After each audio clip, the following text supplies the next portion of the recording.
Muito bem, boa noite a todos. É uma satisfação nós iniciarmos mais um painel do mês da advocacia. No painel de hoje, nós vamos falar sobre compliance concorrencial. E eu tenho a satisfação de apresentar, desde já, listar os nossos membros que compõem o painel dessa noite, que são a doutora Raquel Mazzucco, o doutor Alexandre Macedo Cordeiro, o ministro Ricardo Vilas Boas Cueva, e este advogado que vos fala, Eduardo Lamy. Eu participarei do painel também e terei a satisfação de ser o mediador dos nossos debates e das palestras dessa noite.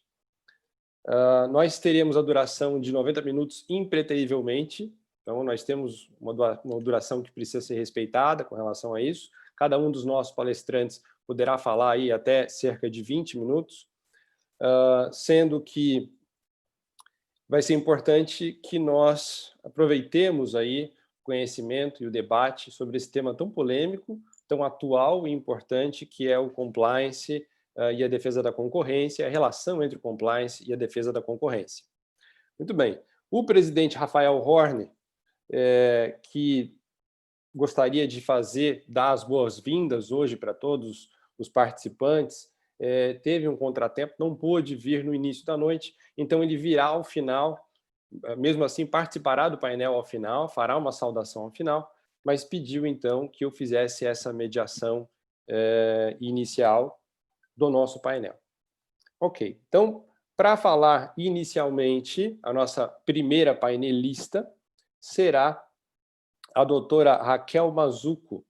A doutora Raquel Mazzucco é advogada, é doutoranda em Direito Econômico pela Universidade Federal de Santa Catarina, é pós-graduada em Ciências Criminais pelo Complexo de Ensino Superior de Santa Catarina, e ela falará sobre o papel do Sistema Brasileiro de Defesa da Concorrência, histórico do compliance, diretrizes do Guia de Compliance do CAD e a segurança jurídica para avaliação dos programas de compliance, avaliação e aceitação de termos de cessação de conduta, a objetivação dos critérios, essas questões que estão ligadas à segurança jurídica relativa ao tema. Então, doutora Raquel, muito obrigado pela sua participação. A palavra é sua.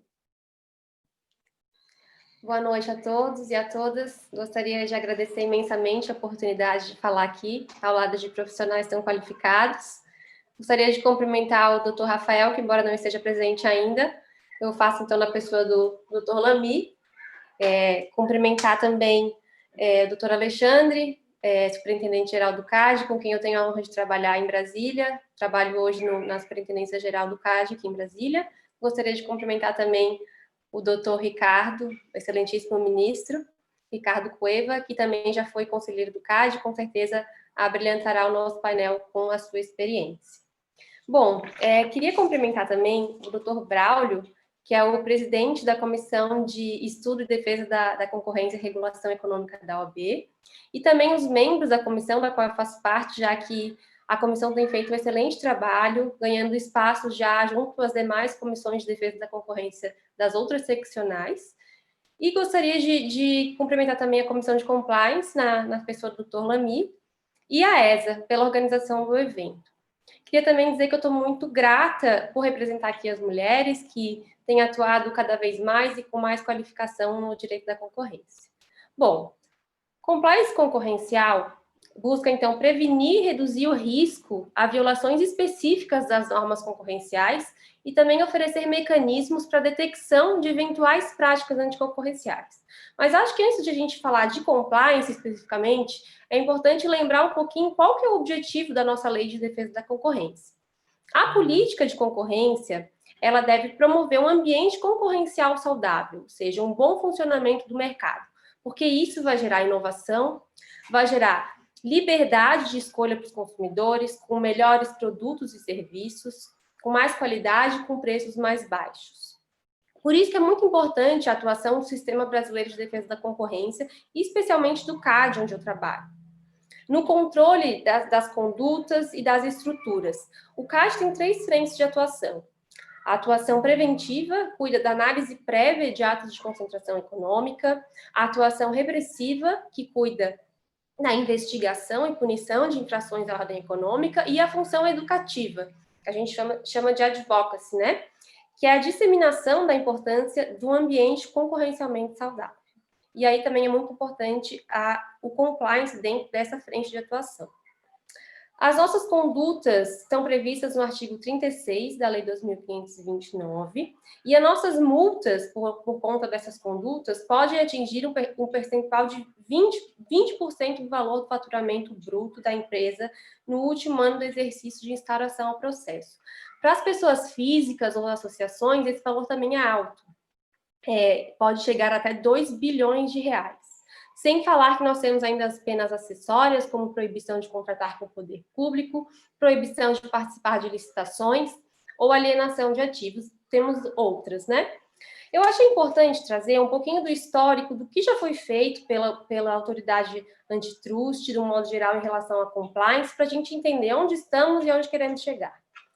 O combate aos cartéis, o cartel é a conduta mais perigosa, mais danosa no ambiente concorrencial. Ele ganhou muita força a partir dos anos 2000. A gente teve, em 1999, a primeira condenação por cartel pelo CAD, que foi o cartel do aço. E desde então, tivemos a Lei 10.149, que trouxe significativas mudanças para a lei então vigente, que era a 8884, trazendo mecanismos de investigação e obtenção de provas mais sofisticados, como, por exemplo, busca e apreensão e o acordo de leniência.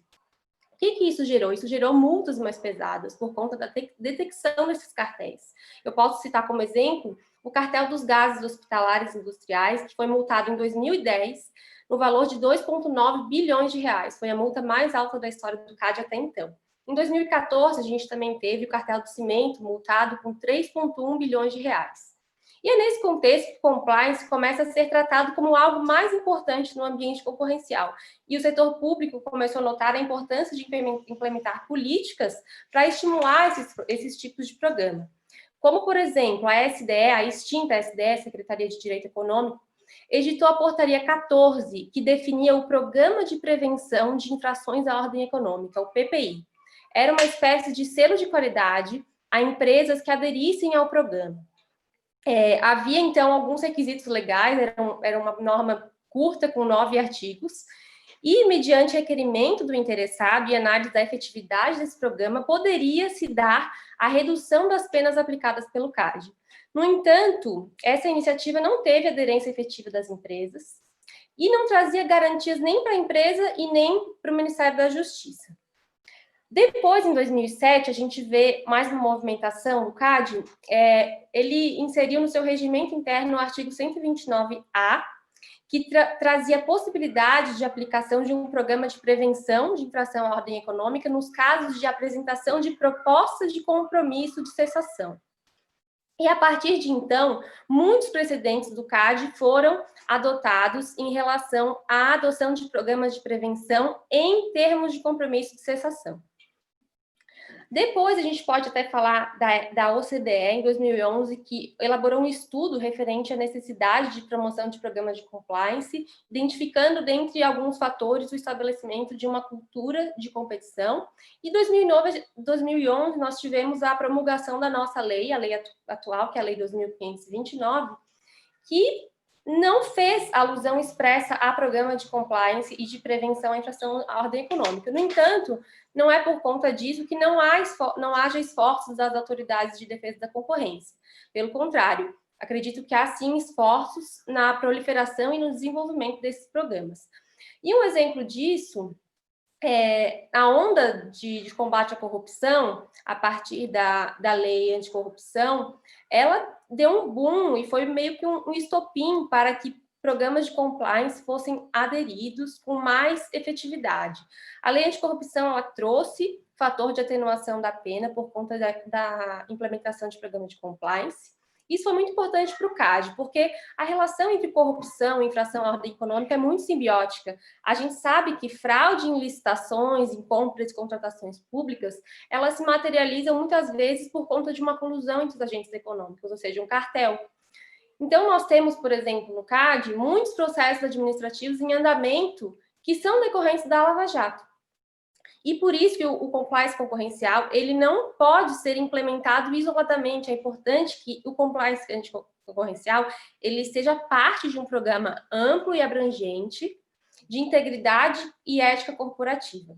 Porque essas infrações, elas não raras vezes vão estar relacionadas, como corrupção, lavagem de dinheiro, fraude em licitações e cartéis. Bom, dito isso, é importante dizer aqui dos programas de fachada. Muitas das empresas investigadas na Lava Jato pelo CAD, elas tinham, sim, programas de compliance. No entanto, isso era no papel, porque a gente via que tinha uma falta de observância da lei anticoncorrencial e também da lei anticorrupção. Então, o CAD se preocupa muito hoje com os programas de fachada.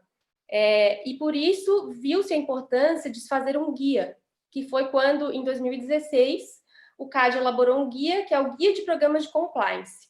E ali ele editou diretrizes que não são vinculantes para empresas a respeito desses programas, inserindo benefícios de uma empresa adotar esses programas e também mostrando como que seria um programa robusto e não um programa de fachada que seja implementado só para tentar uma redução da possível multa, ou que seja um programa que tenha sido despendido recursos muito altos, mas, no entanto, não tenha mudado a cultura da empresa. Vai ser muito importante. E que benefícios são esses, né? Nós podemos ver os benefícios não só para as organizações, mas para a sociedade como um todo, para os terceiros, para os investidores, para os consumidores e para os parceiros comerciais dessas empresas que implementam programas de compliance. E aí eu tenho prevenção de risco, identificação antecipada de problemas e busca rápida por soluções, reconhecimento de ilicitudes de outras organizações que estão envolvidas no mercado, benefício da reputação dessa empresa que hoje é visto, conscientização dos seus colaboradores e funcionários e redução de custos. Não há um modelo de compliance concorrencial único. Isso porque a gente deve respeitar as peculiaridades de cada empresa e do mercado que ela está inserida. E o mercado também ele pode mudar. Por exemplo, eu tenho que analisar os riscos de uma futura fusão, uma eventual fusão ou aquisição, o risco de inserção de um novo produto nesse mercado, ou mesmo o risco dessa empresa entrar em um mercado que já tem histórico de infrações contra a ordem econômica. Tudo isso tem que ser analisado quando a gente fala em compliance concorrencial. E aí o guia traz elementos de programas considerados robustos, como comprometimento, eu preciso ter aí o envolvimento da alta direção, os recursos adequados, um programa que tenha autonomia e independência, eu preciso ter análise de riscos. Por exemplo, em um mercado em que eu tenho interação frequente entre concorrentes, há risco de colusão entre eles. E isso é preciso ser visto com muita atenção. Preciso ter mitigação desse risco, ou seja, eu preciso treinar o meu pessoal, eu tenho que ter uma comunicação interna efetiva, reforço e capacitação dos meus funcionários, dos profissionais, monitoramento do programa e também punições internas para aqueles que descumprem o programa de compliance. Além disso, é importante sempre a gente estar revisando o programa. E aí, sobre a defesa da concorrência, eu acho que o programa de compliance e o guia, ele traz algumas especificidades para casos concretos. Por exemplo, se eu estou analisando uma empresa que atua num mercado oligopolizado, ou seja, com concorrentes reduzidos, eu posso ter sim o risco de um cartel. Quando eu tenho produtos homogeneizados nesse mercado, eu também posso ter um risco de um cartel. Então, é muito importante não se fazer acordos com concorrentes sobre preço, divisão de mercado e produto, e cuidar com o que se fala nas reuniões, com o que é passado para os seus concorrentes ou não, com os telefonemas, e muito importante também sempre estar acompanhado de um advogado especializado na área. Os cartéis e licitações também são ambientes em que há peculiaridades a serem observadas, Quando eu tenho publicidade do processo licitatório, eu preciso observar como se dá essa publicidade, se há recorrência dos mesmos agentes nos procedimentos licitatórios, e também como se dá o preenchimento das propostas a serem submetidas para a administração pública. Outro ambiente perigoso, associações e sindicatos. Há uma interação constante entre agentes nesses ambientes, cuidar muito também com o que é discutido nas reuniões, a fim de evitar que temas concorrencialmente sensíveis sejam passados para concorrentes. Muito importante cuidar com tabelamento de preço e condições comerciais, isso é punido pelo CAD. E cuidar com a utilização de critérios discriminatórios para a admissão de novos membros, isso também é uma conduta anticoncorrencial. Por fim, condutas unilaterais e restrições verticais. Essas condutas, elas são analisadas pelo CAD pela regra da razão, ou seja, a gente analisa supostas eficiências que podem ser geradas pelo mercado. Não necessariamente essas condutas elas são ilícitas, mas elas podem gerar riscos. E por isso é muito importante analisar qual que é o tamanho do poder de mercado que essa empresa tem, quais são as condições que ela tem para influenciar unilateralmente as condições de mercado. Então, posição dominante no mercado, isso é importante ver se a empresa tem, se há possibilidade de exclusão de rivais, e se há possíveis justificativas econômicas para essa prática. Tudo isso, um compliance concorrencial ele tem que analisar. É importante dizer que um programa de compliance concorrencial ele não garante que não ocorram infrações e também não garante que a autoridade antitrust não vá aplicar penas, né? Eu acho que é muito importante, então, a gente ver o impacto das penalidades administrativas e o encaminhamento que o programa de compliance pode dar para os seus colaboradores e para as empresas. Como, por exemplo, quando tem um programa de compliance dentro da minha empresa, eu vou detectar os problemas, eu vou detectar as possíveis condutas ilícitas e eu vou ter soluções mais ágeis, eu vou buscar soluções de uma forma mais rápida. Por que isso é importante? Porque eu tenho hoje a possibilidade de celebrar acordo de leniência com o CAD. E para celebrar acordo de leniência, essa empresa ou essa pessoa física, ela tem que ser o primeiro a entrar em contato com o CAD, levando informações, documentos, detectando essa conduta infrativa, em troca de benefícios, como imunidade penal e administrativa, já que o cartel é um crime. Se essa empresa ou essa pessoa física não conseguir chegar a tempo, ou seja, se não cumprir os requisitos objetivos para a celebração do acordo de leniência, então essa empresa pode celebrar um TCC, que é o termo de compromisso de cessação, com o CAD. O TCC ele não dá imunidade criminal e administrativa, mas ele pode reduzir a multa esperada e suspender o processo administrativo em andamento. Então, o que tem acontecido? As empresas procuram o CAD para celebrar TCC e, por conta de terem um programa de compliance, elas querem exigir um desconto na alíquota da contribuição pecuniária, porque para celebrar o TCC você precisa pagar uma contribuição pecuniária, é um dos requisitos.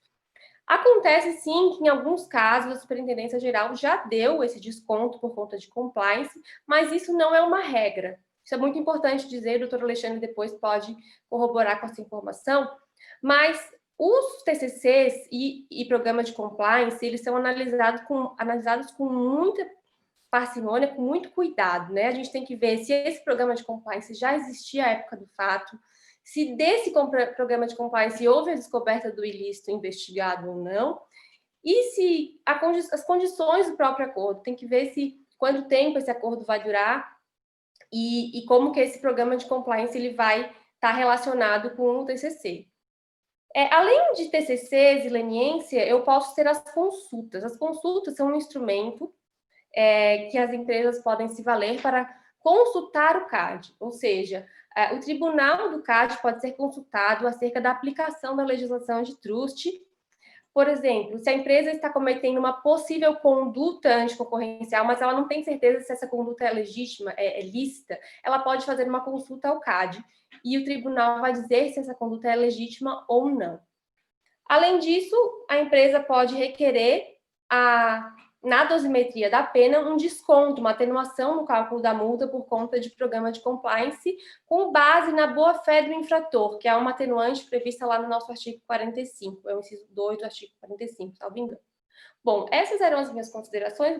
Gostaria só de falar, por último, que acho que setor privado e setor público devem continuar concretizando esforços para estimularem a aderência a programas de compliance, visto que a limitação do Estado, o Estado não consegue fazer tudo sozinho, não tem como a autoridade antitrust implementar políticas de repressão e prevenção à ordem econômica e isso ser eficiente 100%. Eu acho que parte do setor privado, as empresas mesmo, têm que serem incentivadas a aderirem a programas que possam identificar práticas ilícitas e também se prevenirem dessas condutas e das possíveis multas que podem ser aplicadas. E o CAD já faz isso por meio da sua advocacy, né, da sua advocacia da concorrência, orientando os particulares a adotarem mecanismos internos de prevenção, identificando as suas possíveis condutas anticompetitivas. Eram essas as minhas considerações, agradeço muito e boa noite a todos. Muito bem, doutora Raquel, muito obrigado pelas suas palavras, uma exposição absolutamente rica, direta, que demonstra a sua significativa experiência de atuação no CAD. Doutora Raquel, que fez a sua passagem direta na pós-graduação da Universidade Federal de Santa Catarina, e eu tive a satisfação de participar da banca, e hoje ela já está no seu doutorado, exatamente nos temas, dentro do tema que hoje ela terminou de fazer a exposição. Então, muito obrigado, doutora Raquel, pelas suas palavras. Eu vi aqui que o presidente também entrou, agora há pouco, isso, o presidente também entrou aqui conosco, então eu vou pedir que ele faça uma saudação aos participantes e aos membros da nossa mesa. Olá, boa noite, tudo bom? Queria fazer... Boa noite, presidente. Tudo bom, Lamy? Agradeço aí a palavra. Queria começar primeiramente saudando um grande amigo que fiz na advocacia ainda, antes de se tornar ministro, meu querido amigo ministro Ricardo Vilas Boas Cueva, que tive não só a satisfação de ser eleitor quando ele concorreu ao STJ, como também cabo eleitoral. Satisfação enorme, ministro, tê-lo aqui mais uma vez, dessa vez virtualmente. Ministro que já esteve aqui em Santa Catarina, batendo um papo conosco sobre direito concorrencial.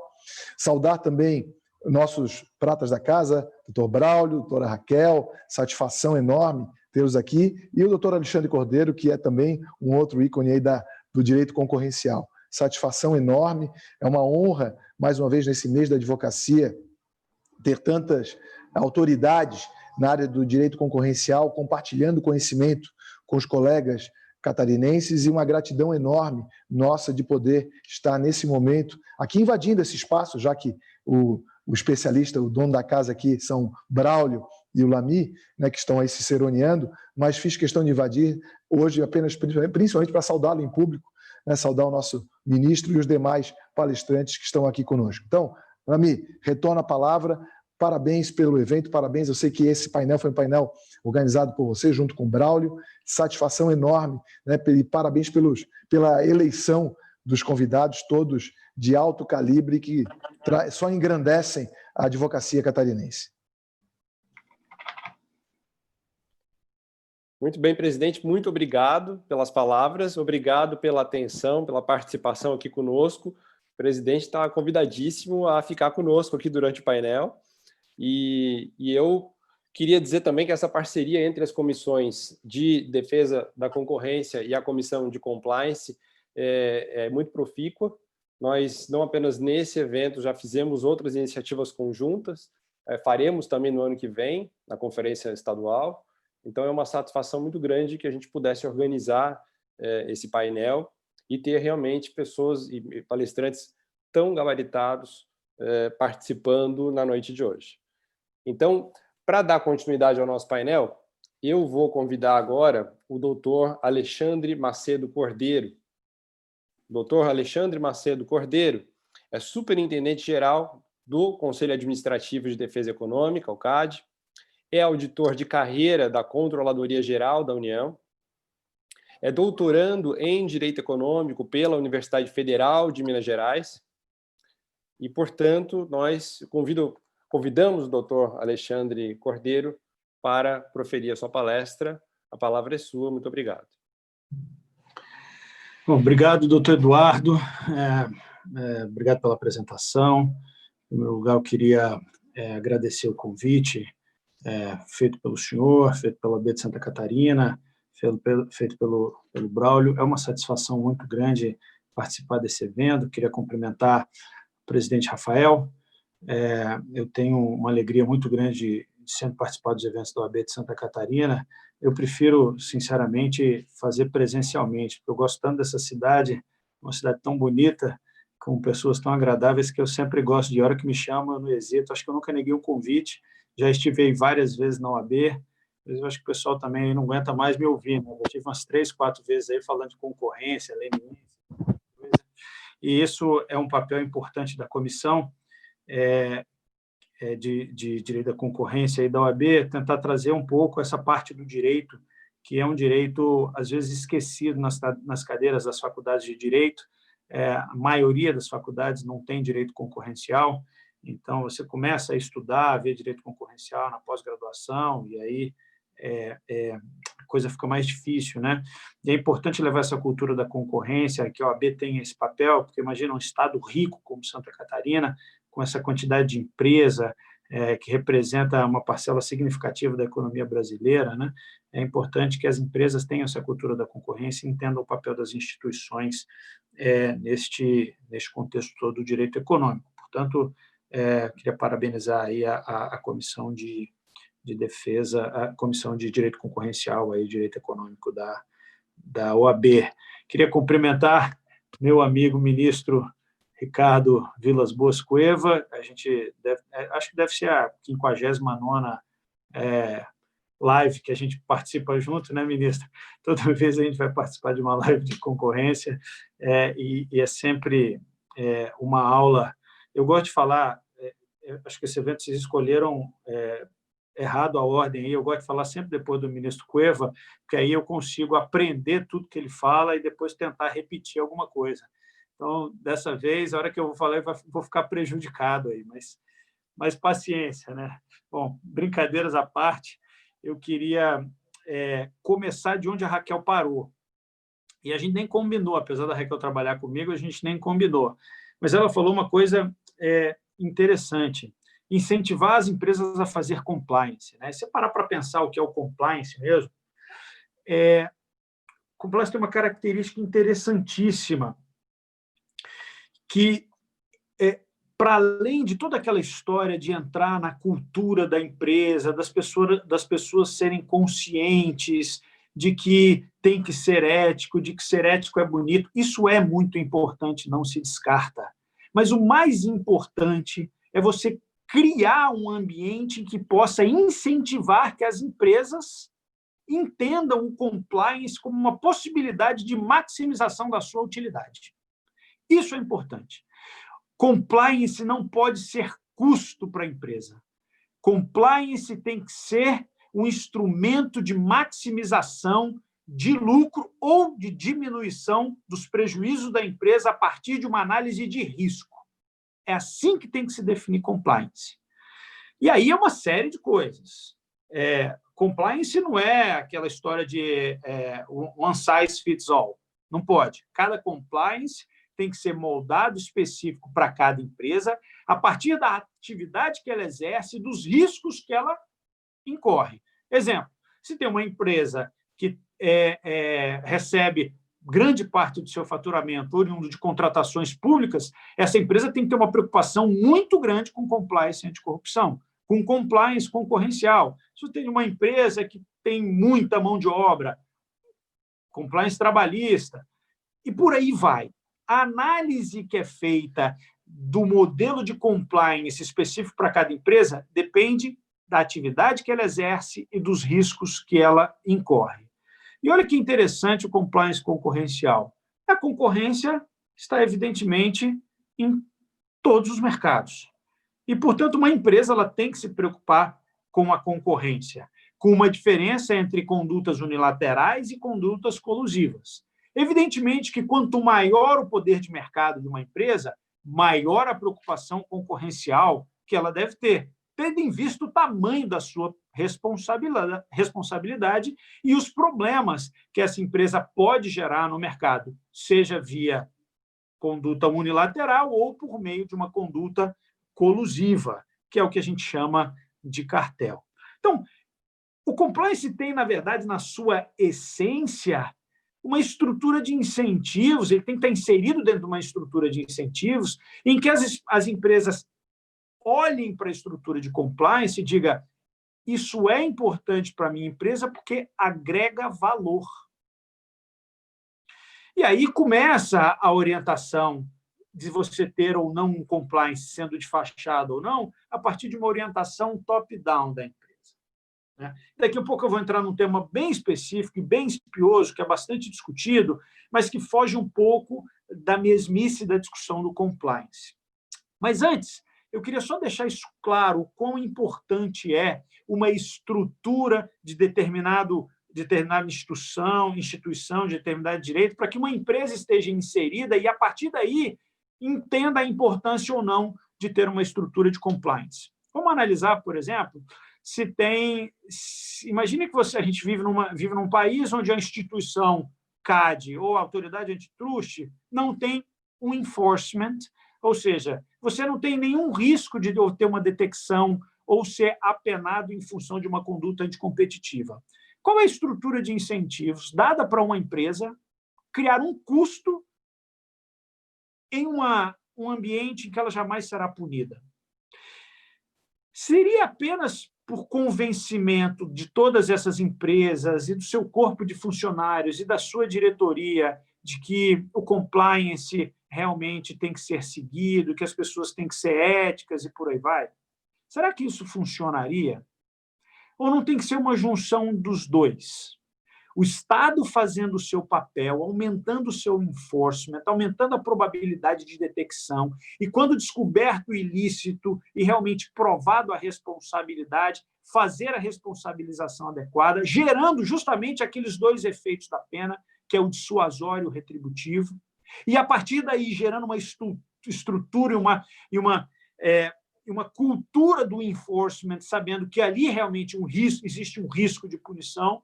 Isso não incentivaria as empresas, portanto, a adotar programas de compliance e dizer o seguinte: olha, ali eu tenho um risco alto e o compliance, apesar de eu ter um custo de instituição dessa estrutura ou desse programa de integridade, esse custo é ainda menor do que eu ter que pagar uma multa que pode chegar a 20% do faturamento bruto, além de todas as penas alternativas do artigo 38 da Lei de Defesa da Concorrência.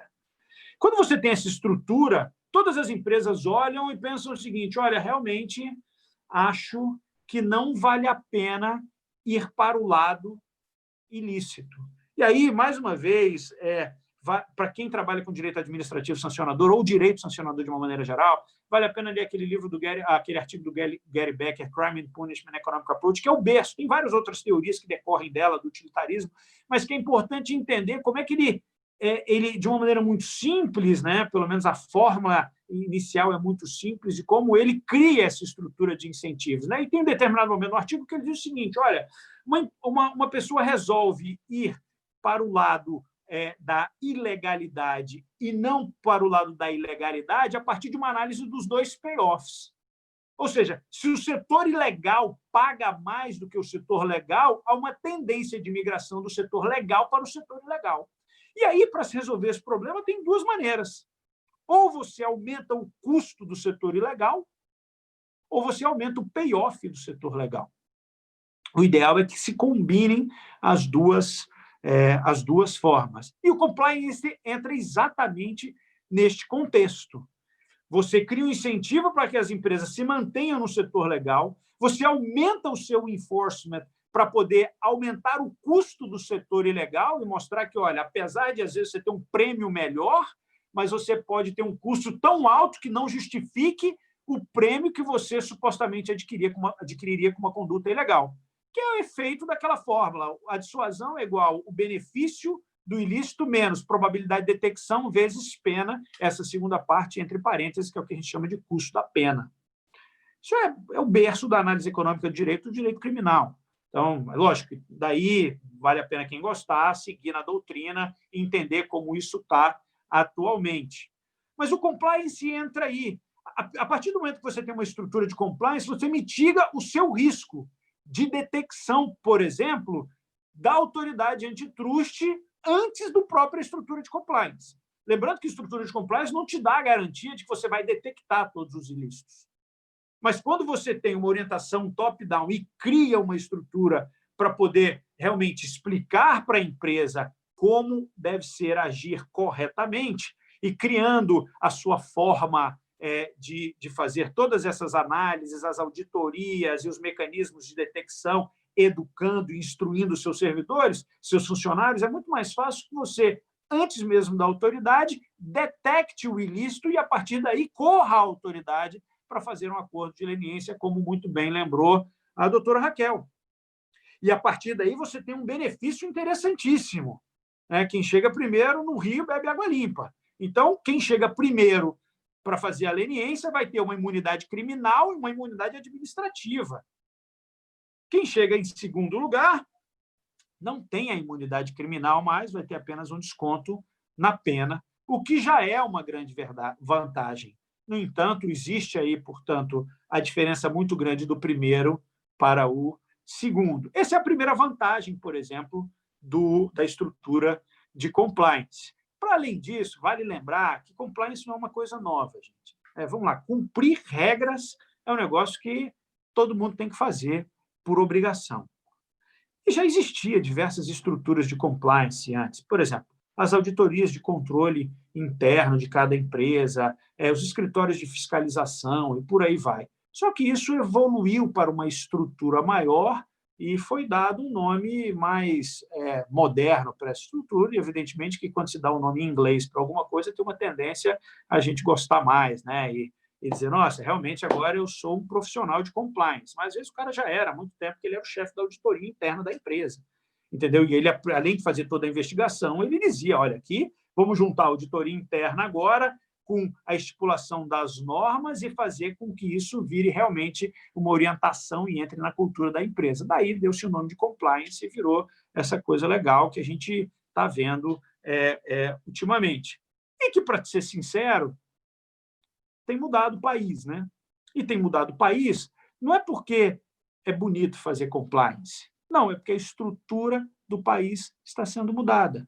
Tem aumentado o enforcement do país em praticamente todas as áreas.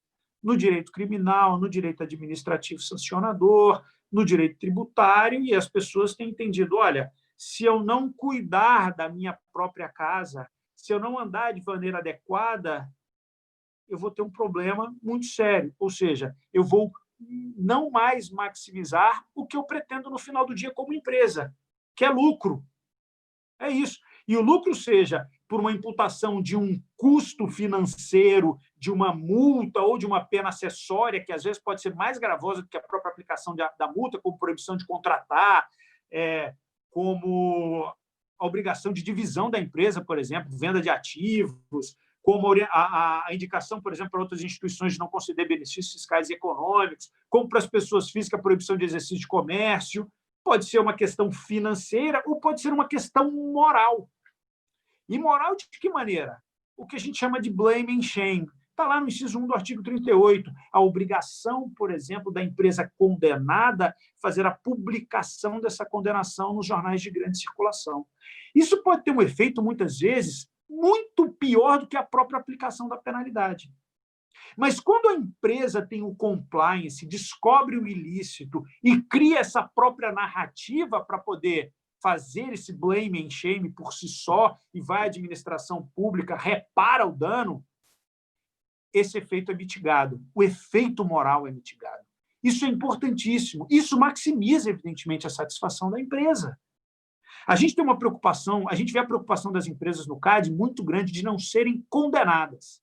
Às vezes com interesse, inclusive, de pagar até uma multa maior do que seria a condenação. Mas o efeito moral é importante. E aí, olha, quando eu digo que não sempre efeito econômico, mas efeito moral, tudo isso está inserido dentro de um custo, seja o custo econômico ou seja o custo moral.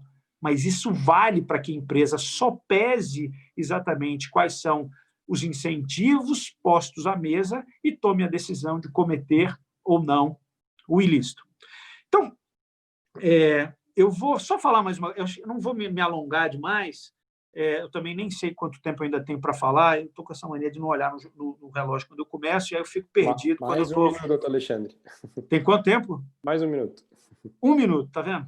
Então não deu para falar muita coisa, mas eu vou falar em 1 minuto uma coisa que eu acho muito importante. Tem uma discussão interessantíssima sobre qual é o efeito de se ter uma estrutura adequada de compliance. Imagine a seguinte situação hipotética. Uma empresa, por exemplo, que tem uma estrutura de compliance robusta, de uma orientação top-down de seguir as normas, não admite nenhum ilícito, se descobre, por exemplo, que tem um gerente dentro daquela empresa que tem um incentivo para poder cometer um ilícito de corrupção ou de cartel em uma licitação, ele, para aumentar o seu bônus, comete esse ilícito.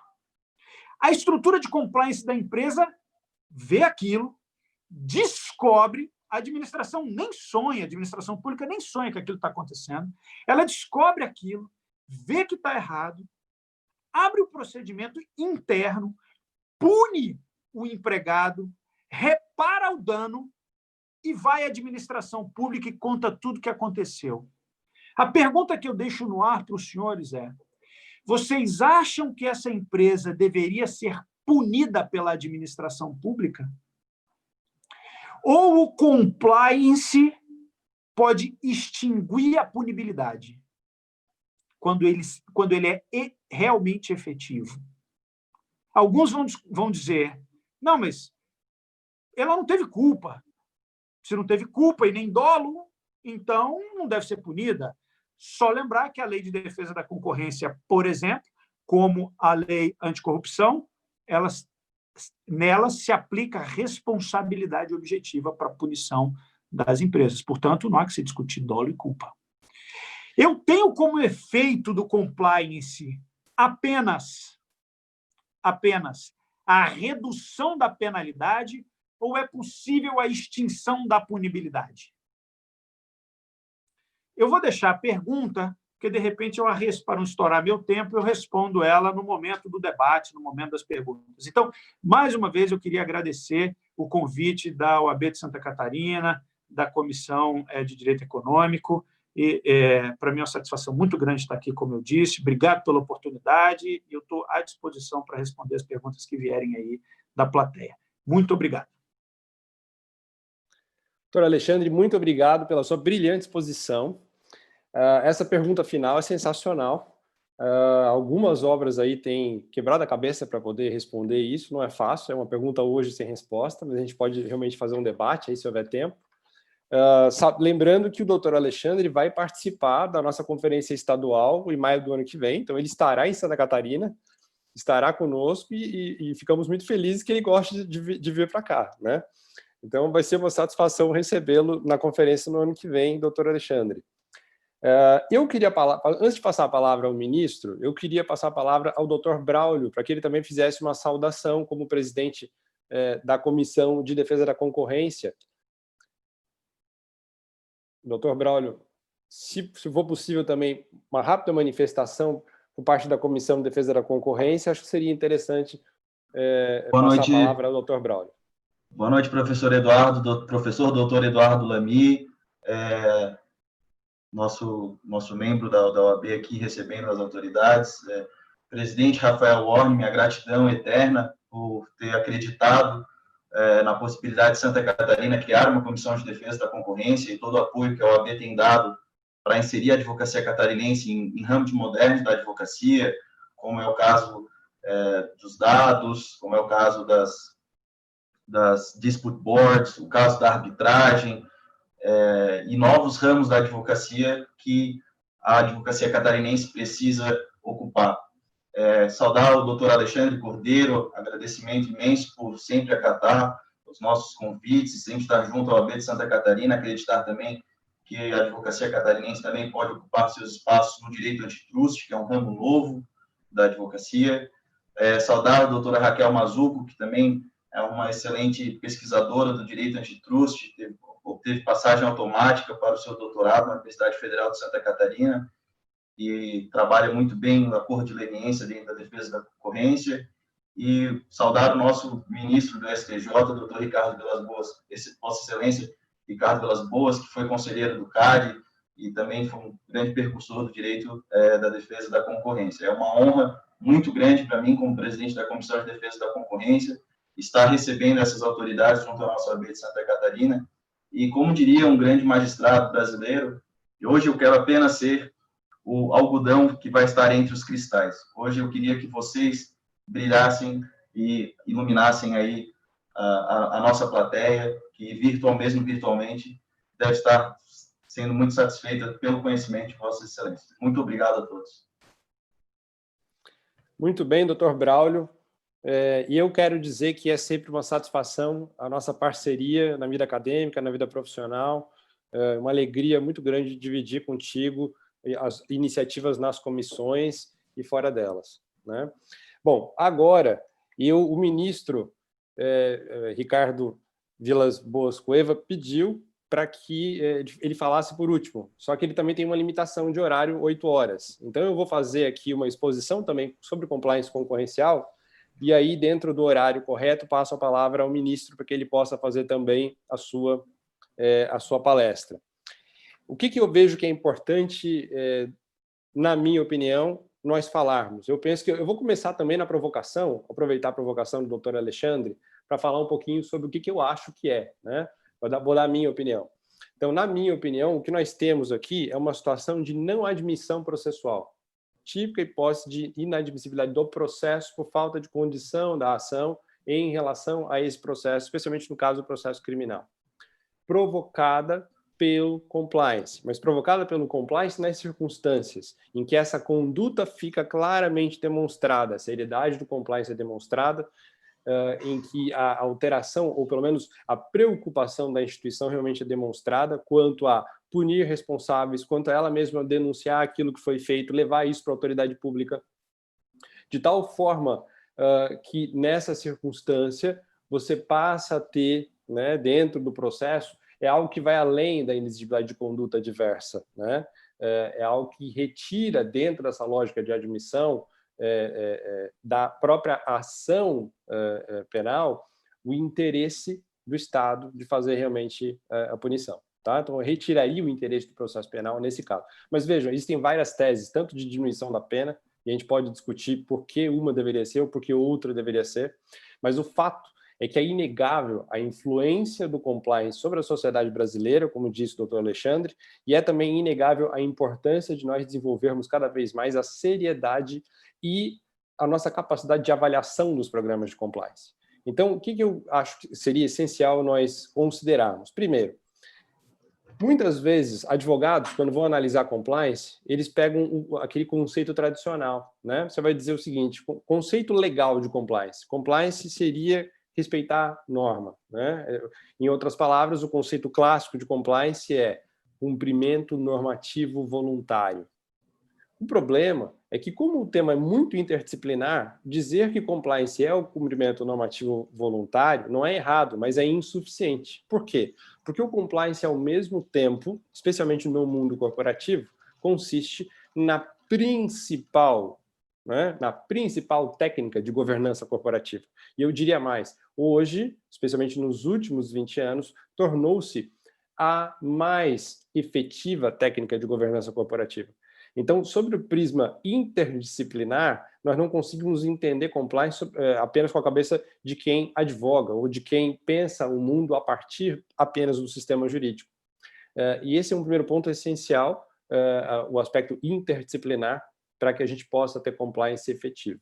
Então, dependendo do público com que você está lidando, das pessoas com que você está lidando, é muito importante entender compliance sobre diferentes aspectos. E o que se percebe em relação a isso? Nós, no âmbito concorrencial, temos, primeiro, o International Chamber of Commerce, o ICC Toolkit, que é um kit de ferramentas da Câmara Internacional de Comércio. E esse kit de ferramentas, se você faz a leitura, o que ele vai dizer é que o compliance no âmbito concorrencial necessita ter um foco muito significativo na construção e na sensibilização culturais. Vejam, não quer dizer que a sanção não faça parte, não quer dizer que eu vá descumprir norma, pelo contrário. Significa isso sim trabalhar a ideia de sensibilização do ilícito concorrencial. Isso é muito importante. Por quê? Porque o ilícito concorrencial é distinto das demais formas de ilícito. Vejam, no direito ambiental, poucas décadas atrás, as pessoas não tinham noção da importância de respeitar o meio ambiente. Hoje, nós conseguimos fazer com que essa importância crescesse, as pessoas têm um nível de preocupação em respeitar o meio ambiente muito maior, e a sociedade como um todo entende a importância do respeito ao meio ambiente, não apenas para a nossa geração, mas para gerações futuras também.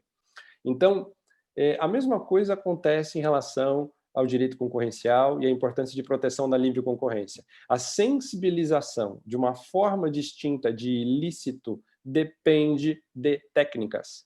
Não adianta a gente simplesmente esperar que o tempo nos traga isso.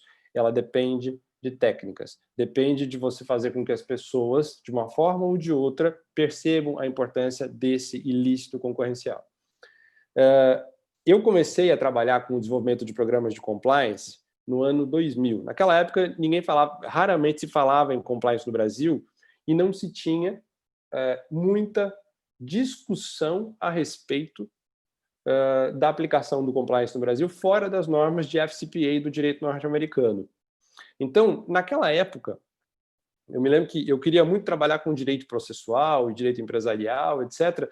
E quando eu cheguei no escritório para trabalhar com o tema, eles me disseram, olha, você fala inglês, você entende, você gosta de temas diferentes, você gosta de vários assuntos diferentes misturados, tá, então ninguém sabe isso aqui, vai você estudar.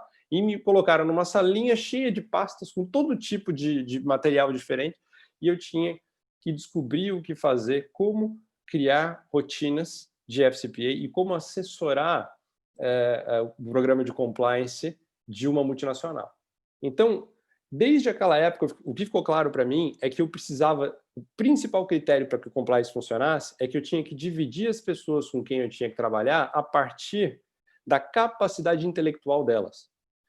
Você não consegue sensibilizar as pessoas a respeito do motivo de uma regra se você não entender a capacidade intelectual de cada um desses grupos. É muito importante, por exemplo, fazer a compliance com determinadas... É difícil aqui comparar, né, classes, mas você fazer compliance com pessoas que trabalham num determinado mercado, né,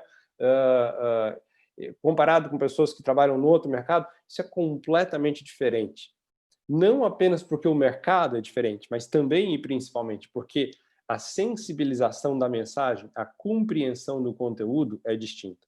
Então, hoje, especialmente no âmbito concorrencial, o compliance trabalha assim com o enforcement, trabalha assim com a ideia de sanção, mas acima de tudo, ele trabalha com a ideia de como sensibilizar.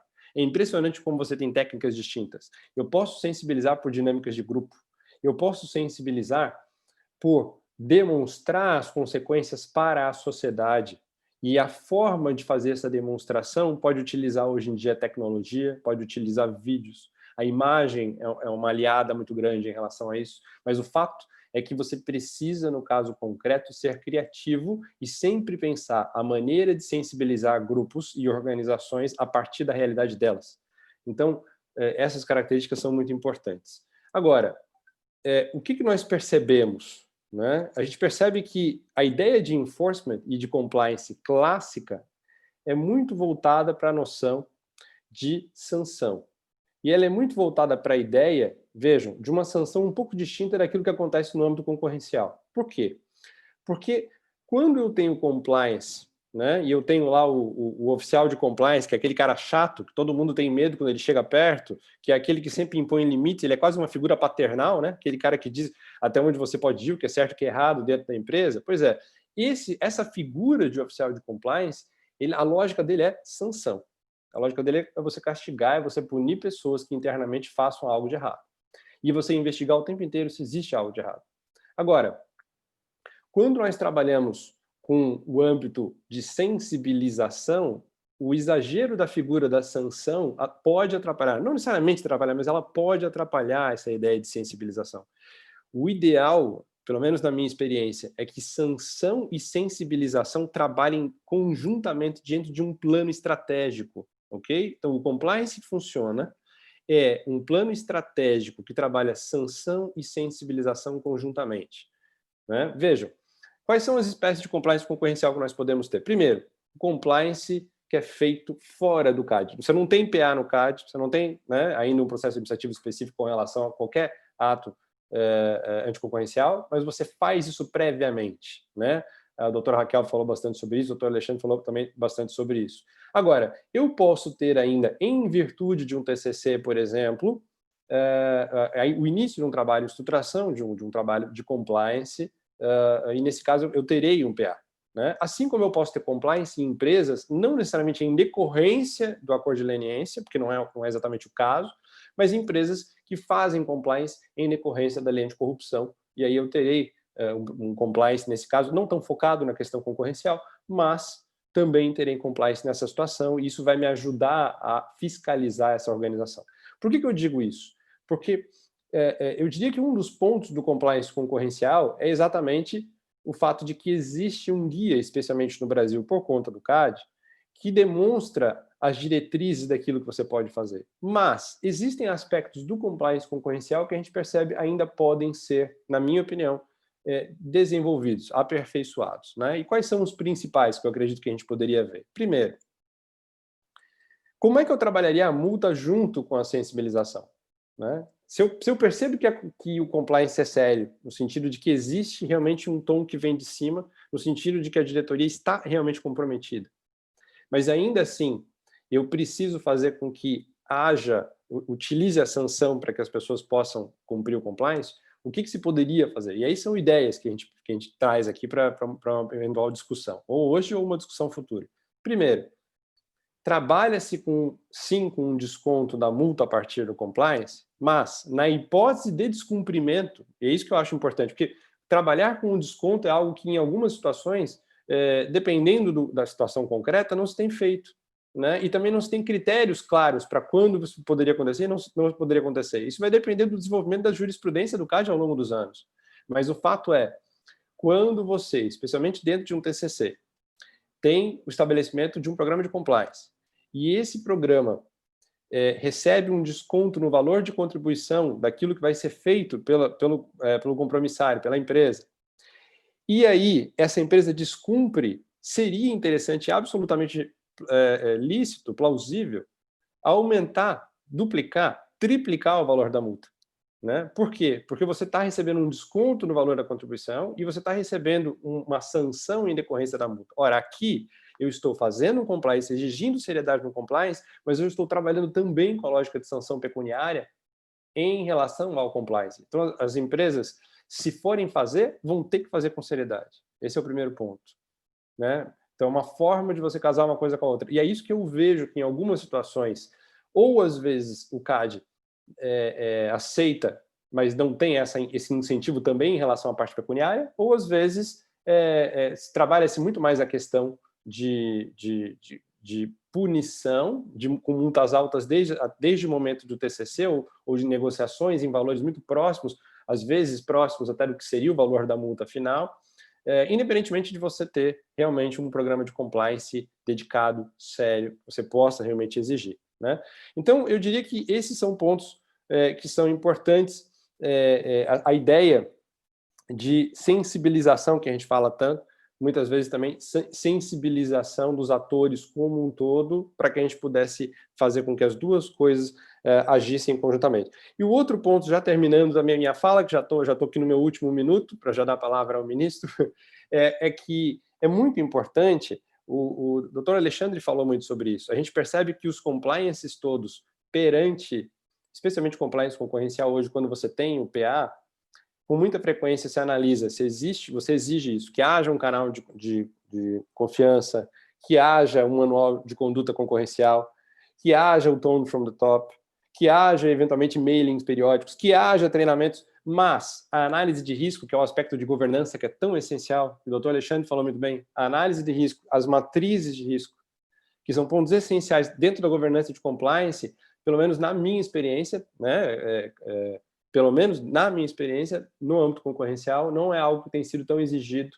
tão debatido, e o CAD não tem utilizado tanto. Eu acredito que poderia utilizar mais também, né? Mas certamente é um instrumento muito importante. Tá? Eu agradeço a atenção dos senhores, e agora eu passo a palavra ao ministro Ricardo Vilas Boas Cueva. Ministro Ricardo Vilas Boas Cueva, que é ministro do Superior Tribunal de Justiça, é mestre em Direito Tributário pela Harvard Law School e doutor em Direito Tributário Ambiental pela Universidade de Frankfurt, na Alemanha. Foi advogado militante, procurador do Estado de São Paulo e procurador da Fazenda Nacional, bem como conselheiro do Conselho Administrativo de Defesa Econômica. Então, nós temos uma satisfação enorme de tê-lo conosco, ministro. A palavra é sua. Boa noite, muito obrigado pelo convite. Boa noite, Rafael. É uma alegria estar de volta aqui no ambiente da OAB de Santa Catarina, ainda que virtualmente. Eu também sou da escola do Alexandre, adoro essa ilha, acho fenomenal estar aí. Adoraria ser convidado para um evento presencial. Cumprimento o professor Eduardo Lamy, excelente palestra, excelente condução dos trabalhos. Cumprimento o Braulio. Eu vou suprimir todos os cumprimentos? Não, mas eu vou cumprimentar o Rafael pela iniciativa.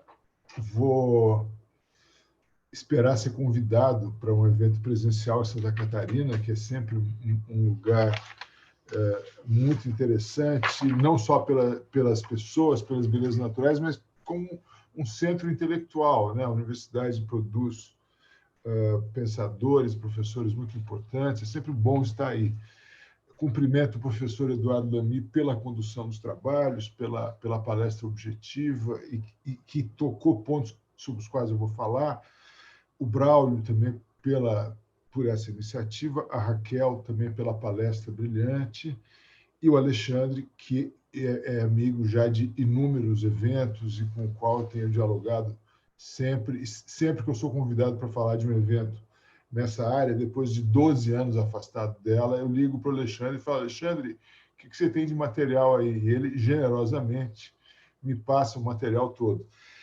O tema de compliance ele é muito interessante, porque ele é um tema que se tornou, como disse o professor Lamy há pouco, quase que um lugar comum, né? As pessoas virou moda, e ele é transversal, ele atinge todas as áreas do direito, e ele tem se popularizado, e eu registrei no artigo um paradoxo, né?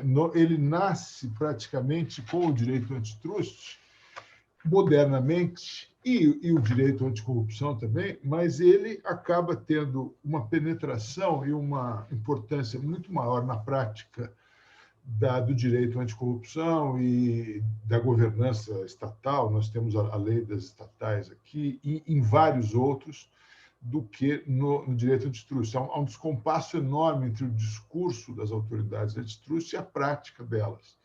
Isso está registrado na literatura americana, aqui no Brasil também, há inúmeros trabalhos e há várias hipóteses instigantes sobre por que isso ocorre.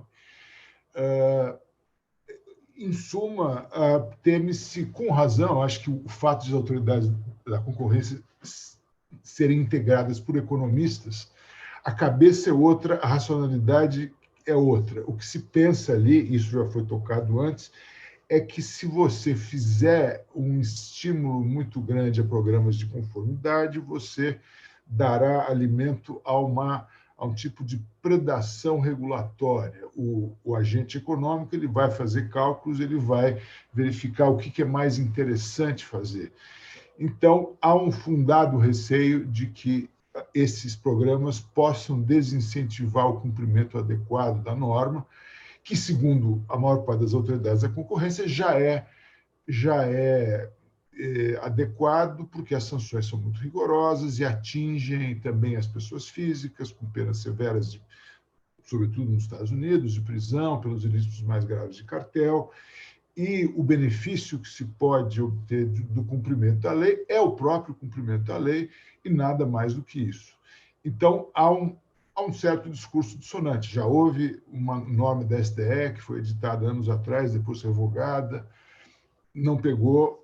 Existe o guia do CAD, não pegou. Na verdade, se olharmos os TCCs, o CAD está muito mais preocupado em precificar o valor da contribuição do que propriamente em criar programas de compliance, o que é perfeitamente compreensível. Eu acho que o realismo dos economistas que leva a essa análise, ele parte da noção de que você não passa de um modelo de heterorregulação, que é o modelo de comando e controle habitual, para um modelo de autorregulação, ou seja, um modelo no qual você, de dentro para fora, se impõe limitações para cumprir a lei facilmente. Não é muito fácil essa transição, não é autoexplicável, os incentivos não ficam alinhados de maneira muito correta, e daí porque esse discurso um pouco dissonante. Existe o guia, existe o discurso, mas na hora de fechar o TCC, o que se quer é uma multa alta, deixa para lá a compliance, né? Eu já ouvi isso de muitos advogados que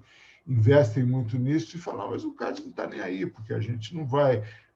E as empresas também não vão investir uma fortuna para fazer um programa de compliance se isso não tiver o peso adequado. As autoridades têm razão para pensar assim, porque, de fato, o risco de que o programa seja de fachada é muito grande, né?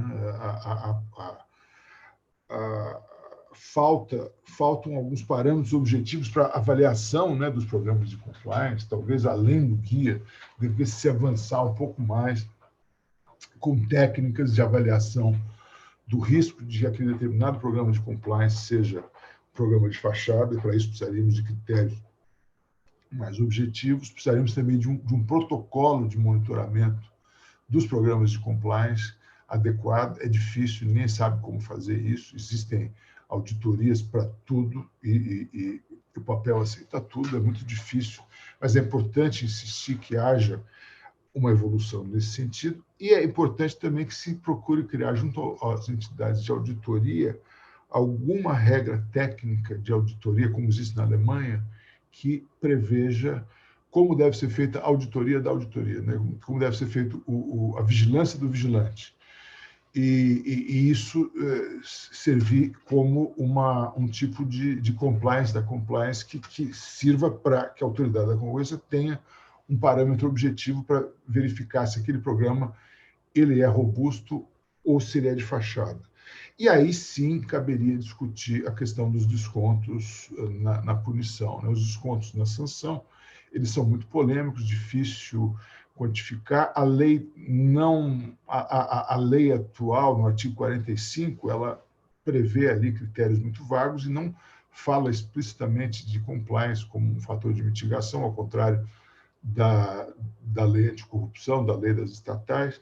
Eu acho que uma reforma legislativa nesse ponto poderia ser positiva para permitir que houvesse esse incentivo para o empresário efetivamente fazer o investimento. E talvez uma outra questão que converge com o que o professor Lamy falou é criar talvez um tipo infracional autônomo para aquele que descumprir um programa de compliance.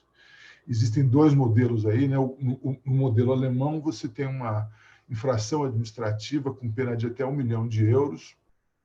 Na Espanha, se ensaiou um modelo que é essa infração, esse descumprimento do programa de descumprimento, seria um tipo penal, o que seria uma contradição, você punir com uma pena mais gravosa um ilícito meramente administrativo. Enfim, isso não foi aprovado no parlamento espanhol, mas era uma ideia. Agora, é claro, existem várias nuances. O modelo de heterorresponsabilidade que é adotado hoje, quase sempre, a empresa acaba respondendo por tudo, permite evitar o risco para a pessoa física, que, pelo menos no modelo americano, é o temor maior, né? Quando você chega num modelo de imputação para cima, até o responsável maior por uma determinada infração concorrencial, isso pode ter consequências patrimoniais e de restrições da liberdade, e isso acaba tendo um efeito dissuasório muito grande. Talvez você tenha que adequar um pouco os modelos de heterorresponsabilidade, o modelo de culpabilidade, para evitar que o oficial de compliance seja um bode expiatório e para permitir que haja uma imputação adequada, sem exagero, sem que o presidente, o CEO, responda sempre, e nem que o oficial de compliance sirva apenas como bode expiatório. Então, acho que é um debate em progresso e que não tem respostas prontas e que é extremamente instigante. Eu sei que faltam 9 minutos para acabar o evento, portanto, então eu vou encerrar aqui a minha fala. Caso haja algum comentário, pergunta, eu agradeço a todos pela atenção. Senhor ministro, muito obrigado. Ficamos todos aí maravilhados pela sua rica palestra e por essa troca de experiências também, né? Nós temos aí até às 20 horas, então eu acho que seria interessante abrir aí a palavra também ao presidente para fazer uma saudação final e também, desde já, agradecer a participação de todos os membros do nosso painel, dizer que foi uma satisfação que nós estivéssemos aí hoje e tenho certeza que a gente vai poder continuar discutindo bastante os temas referentes ao compliance concorrencial. Então, eu passo a palavra ao presidente para que ele faça a sua saudação final. Querido Lamy, eu, na verdade, só tenho a agradecer e hoje gostei da frase do Braulio, fiquei aqui como algodão entre cristais. Então, Braulio, agradecendo e plagiando você, agradeço mais uma vez a cada um dos palestrantes que hoje esteve conosco, engrandecendo mais uma vez o mês da advocacia e compartilhando o conhecimento com todos os colegas catarinenses. Muito obrigado, retorno a palavra ao Eduardo Lamy e permanecerei aqui como um algodão. Muito bem, em nome da Comissão de Defesa da Concorrência, Dr. Braulio, gostaria também e da Comissão de Compliance, agradecer a sua parceria, dizer que foi uma satisfação muito grande que nós pudéssemos organizar mais esse painel.